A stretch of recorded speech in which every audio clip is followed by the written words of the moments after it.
Célébrer les principes fondamentaux de la presse, défendre l'indépendance des médias, sont entre autres des termes qui symbolisent la célébration de la Journée internationale de la liberté de la presse. Réunies ce 3 mai, les associations des professionnels de la presse de Guinée ont mis l'occasion à profit pour faire une déclaration conjointe sur la mise en place d'un organe d'autorégulation des médias.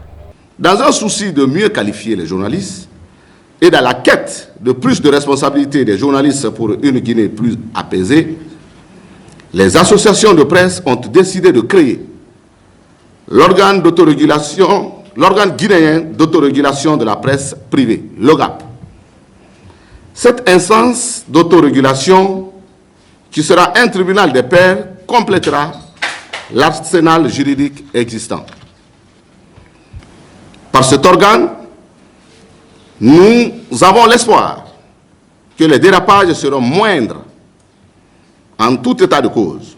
Le syndicat des professionnels de la presse de Guinée a par la même occasion présenté le bilan de son rapport annuel intitulé « Liberté de la presse en Guinée, les 23 péchés capitaux du CNRD ». Vous verrez que ces 23 péchés capitaux représentent les différents actes et actions liberticides posés par la junte militaire contre la presse. Mais pire, on a vécu une année noire. Depuis novembre 2023, les restrictions ont commencé, les brouillages des ondes FM, le retrait des chaînes de télé, des bouquets audiovisuels.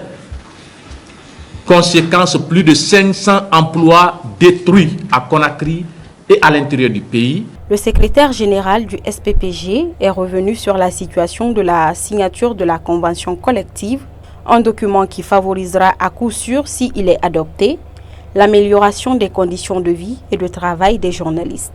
La convention collective, l'année dernière, on devait la signer à la suite de l'appel qu'on a lancé le 3 mai. Les partenaires se sont mobilisés, notamment le système des Nations Unies qui a répondu favorablement à la réaction, à la sollicitation du syndicat. Au moment de la signature du document, malheureusement, nos partenaires de l'autre côté ne sont pas venus, les patrons. Et vous entendez le document, on dit convention collective. C'est un document collectif, un seul cas ne peut pas le signer. Par ailleurs, le ministre de l'Information et de la Communication, Fana Souma, présent à la Maison de la Presse ce vendredi, a signifié le soutien de son département aux professionnels des médias.